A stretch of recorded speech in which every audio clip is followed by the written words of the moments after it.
সবাই নতুন ফ্যান দেখছেন তাই না? হ্যাঁ, ঠিকই ধরেছেন। আলহামদুলিল্লাহ নতুন ফ্যান কিনেছি।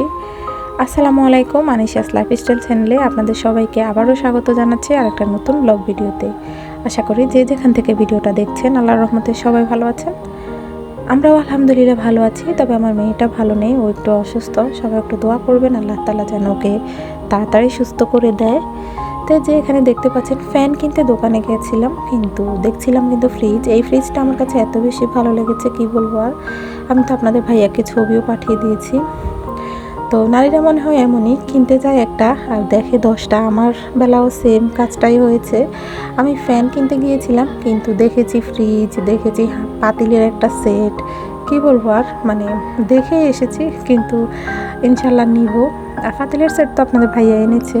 তারপরে একটা নেওয়ার ইচ্ছা আছে, তবে আমি অনলাইনে কিন্তু ওগুলো আরেকটু কম দামেই দেখেছি। এখানে কিন্তু দামটা আমার কাছে বেশি মানে চাইলো, তো সেজন্য কিন্তু একটু দেখেই আসলাম জাস্ট। তো তারপরে ফ্যানটা কিন্তু আমরা দেখেই নিচ্ছিলাম সব কিছু ঠিকঠাক আছে কিনা। তো মূলত আমরা এর আগে কিন্তু অন্য একটা ফ্যান কিনেছি, এশিয়ান ফ্যানগুলো কিনেছি। প্রথমত এশিয়ান ফ্যানগুলো কিনেছিলাম। তো আমার ভাসুর বলল যে এশিয়ান থেকে ভীষণ ভালো, ভীষণে ভালো বাতাস দেয় আর কি। মানে আপনারা দেখবেন গরমকালে যেই ফ্যানগুলো বেশি একটু ভালো বাতাস দেয় ওগুলোই কিন্তু আমরা সাজেস্ট করি বা ভালো লাগে ওগুলা ইউজ করতে। তো ভীষণের বাতাসটা আলহামদুলিল্লাহ খারাপ না, ভালোই আছে। তবে উনি আমাদেরকে সাজেস্ট করলো যে উনিও নাকি কিছুদিন আগে ভীষণ নিয়েছিল, তো আমরাও যেন ওটাই নিই। তো এই যে আপনাদেরকে বলছিলাম, আমি ওখানে গিয়ে কিন্তু ফাতিলের সেট এটা দেখছিলাম। তো এটা কিন্তু দাম চাইলো 4,500 টাকা, কিন্তু অনলাইনে আমি আর একটু কমে দেখেছি, ওখান থেকে ইনশাল্লাহ নিব। তো তারপরে চলে আসলাম, এই যে ফ্যানটা নিয়ে চলে এসেছি। তো এটা ঠিক দুপুর বেলায় ছিল। তো তারপরে কিন্তু আমার দেবর বসে পড়েছে, কারণ উনি আলহামদুলিল্লাহ এই কাজগুলো অনেক ভালো করেই জানে। সেজন্য উনি বললো যে বাহির থেকে কাউকে আর বলার দরকার নেই, আমি লাগিয়ে দিই। তো ঠিক দুপুরবেলায়, তখন কিন্তু কারেন্টও ছিল না, এত বেশি গরম ছিল। তো উনি অনেক কষ্ট করে ফ্যানগুলো ফিটিং করেছে। এর আগে আমার ননদেরটা ফিটিং করা শেষ হয়ে গেছে, ও একটা কিনেছিল, আমিও একটা কিনেছিলাম। তো যেহেতু প্রচণ্ড গরম আপনারা তো বুঝতে পারেন। আর আমাদের যে ঘরটা ওটা কিন্তু মানে পশ্চিম পাশে আর কি, সূর্য যে পাশে ডুবে ওই পাশে। তো ওইদিকে কোনো গাছগাছালি নেই, যার কারণে যেহেতু নতুন ঘর দিয়েছে তো সব গাছ কেটে ফেলা হয়েছিল। ওই দিক থেকে এত রোদ ঢুকে, মানে কি বলবো, যেহেতু বারান্দা রেখেছি পশ্চিম পাশে, তো ওই দিক থেকে প্রচণ্ড রোদ ঢোকার কারণে এত বেশি গরম ঘরে, কি বলবো, ঘরে তো ঢোকাই যায় না। তো আপনাদের ভাইয়া তো বলছিল যে আলহামদুলিল্লাহ আল্লাহ যখন সামর্থ্য দেবে তখন একটা এসি লাগিয়ে ফেলবো ইনশাল্লাহ। আপনাদের ভাইয়া যখন এসছিল তখনও কিন্তু ঠিক একই মানে টাইম ছিল, প্রচণ্ড গরম ছিল, মানে অসহ্য গরম ছিল। উনি কিন্তু খুবই নাজেহাল অবস্থা হয়ে গিয়েছে, একটু শান্তি পায়নি দেশে এসে, মানে গরমের জন্য। তো এখন যে দেবর এসছে এখনও সেম অবস্থা, মানে প্রচুর গরম। ওনারা তো ছাদে উঠে বসে থাকে বা মানে দরজার বাহিরে গিয়ে বসে থাকে। আর কারেন্ট তো এখন থাকেই না বললেই চলে, এটা তো আপনারা সবাই জানেন। কি বলবো আর, মানে আমাদের এদিকে কারেন্ট একদমই থাকে না। প্রায় 3-4 ঘন্টা পরে হয়তো আধ ঘন্টার জন্য দিবে, তারপরে আবার নিয়ে যায়। সারা রাতই কারেন্ট থাকে না, অনেক কষ্ট হয় আমাদের, ঘুমাতেই পারি না, যেটা সত্যি কথা। তো চার্জার ফ্যান কিন্তু আছে আলহামদুলিল্লাহ, সবার রুমে একটা একটা। তারপরেও কত আর চার্জার ফ্যান চালানো যায় বলেন তো। আর মূল কথা হচ্ছে আমাদের ফ্যানটা কিন্তু অনেক দিন হয়ে গেছে, অনেক বছর, সেজন্য হয়তো বা বাতাসটা গায়ে লাগে না। তো সেজন্য আপনাদের ভাইয়া আমাকে বলছিল যে ফ্যান না কিনে একটা কুলার কিনে ফেলো।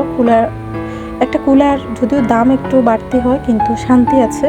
তো প্রথমত চিন্তা করেছিলাম কুলারে কিনবো, কিন্তু তারপর আবার চিন্তা করলাম সিলিং ফ্যান এমনিতেও লাগে অমনিতেও লাগে, সিলিং ফ্যান যে কোনো সময় কিন্তু লাগে। তো সেজন্য কুলার যদি আল্লাহ যদি তৌফিক দেয় ইনশাল্লাহ কিনবো, কিন্তু এখন তো একটা ফ্যানের খুব দরকার। তো সেজন্য চলে গেলাম। আমার ননদও বলছিল ওর ফ্যানটাও নষ্ট হয়ে গেছে, ওটা চেঞ্জ করবে। আমারটা কিন্তু নষ্ট হয়নি, আমারটা কিন্তু চলতো, বাট বাতাসটা গায়ে লাগে না, তো সেজন্য চেঞ্জ করব প্ল্যান করেছি। তো যেই প্ল্যান সেই কাজ, আমরা তো ননদ ভাবি মিলে নিয়ে আসলাম দুটো ফ্যান। তো তারপরে আমার দেবর বসে পড়লো ঠিক দুপুরবেলা, উনি কিন্তু ফ্যানগুলো ফিটিং করছে। আমার যাও অনেক হেল্প করেছিল, ওনাদের অনেক কষ্ট হয়েছে। আমার যা কিন্তু বাতাস করছিল যেহেতু কারেন্ট ছিল না। আপনাদেরকে আরেকটা কথা বলে দিই, এই সিজনে কিন্তু সবারই ঘরে ঘরে জ্বর সর্দি কাশি এগুলো বেঁধেই আছে। সবাই কিন্তু একটু সাবধানে থাকবেন প্লিজ। আমার মেয়ের অনেক বেশি জ্বর, এই তো আমার তো হাঁচি শুরু হলো। ভিডিওর ভয়েস দিতে দিতে আমি তো যে হাসি দিয়েছি সেটা কিন্তু বলে প্রকাশ করার মতো না, আমার হয়তো ভয়েসটা শুনলেও বুঝতে পারবেন, কিন্তু কিছুই করার নেই। ওগুলো কেটে কেটে আপনাদেরকে ভয়েসটা দিলাম, না হলে তো আপনারা অসহ্য হয়ে যাবেন। তো বলছিলাম এই কথা, সবাই একটু সাবধানে থাকবেন। বেশি গরম পড়লে যখন ঘামিয়ে যাবেন তখন কিন্তু ঘামগুলো মুছে ফেলার চেষ্টা করবেন। ঘামগুলো শরীরে টেনে ফেললে বুকে ঠান্ডা লেগে যাবে, তখন কিন্তু জ্বর সর্দিগুলো লেগেই যায়। আমার আম্মু তো বারবার করে আমাকে সাবধান করছিল মেয়ের জন্য আমার জন্য, কিন্তু এই যে আমার মেয়েরও অসুস্থতা বেড়ে গেছে, আমারও সেম শুরু হলো। আপনাদের ভাইয়াও বারবার নিষেধ করছে। তো তারপরে কিন্তু ফ্যানগুলো আলহামদুলিল্লাহ ফিটিং করা শেষ। আমার দেবরের অনেক কষ্ট হয়েছে, তারপরেও ফিটিং করে দিয়েছে, তো ওনাকে অনেক ধন্যবাদ জানাই। আর আমার এখানে কিন্তু যেহেতু রুমটা বড়, 2টা ফ্যানের সিস্টেম করেছিল, তো সেজন্য এখন যেহেতু একটা লাগিয়েছি সেজন্য ঠিক মাথা বরাবর লাগাতে হয়, না হলে কিন্তু খাটের মধ্যে বাতাস লাগে না। সেজন্য একটা দেখতে পাচ্ছেন রড ইউজ করেছি। তো এই যে মাশাআল্লাহ বাতাস ভালোই দিচ্ছে, আমি ওটাও আপনাদেরকে দেখিয়ে দিলাম। তো তারপরে কিন্তু এই যে দেখতে পাচ্ছেন এটা হচ্ছে ফুল স্পিডে, বাতাস কিন্তু ভালোই দেয় আলহামদুলিল্লাহ। যারা নতুন ফ্যান কিনতে চিন্তা করছেন তাদেরকে এটাই সাজেস্ট করব। ভিশন ফ্যানগুলো ভালোই আছে আলহামদুলিল্লাহ। তো এটা কিন্তু আমাদের থেকে 3200 টাকা চেয়েছিল, তারপরে আমরা 3000 টাকা দিয়ে নিয়েছি। আপনাদের জেলায় কত করে বা আপনাদের অঞ্চলে কত করে সেটা তো আর বলতে পারবো না, তবে আমাদের থেকে 3000 টাকায় নিয়েছিল। তো আজকের ভিডিওটা এ পর্যন্ত। সবাই ভালো থাকবেন, সুস্থ থাকবেন। আরেকটা ভিডিওতে আবারও দেখা হবে। সবাই কিন্তু আমার জন্য আমার মেয়ের জন্য বেশি বেশি দোয়া করবেন। তো আল্লাহ হাফেজ, আসসালামু আলাইকুম।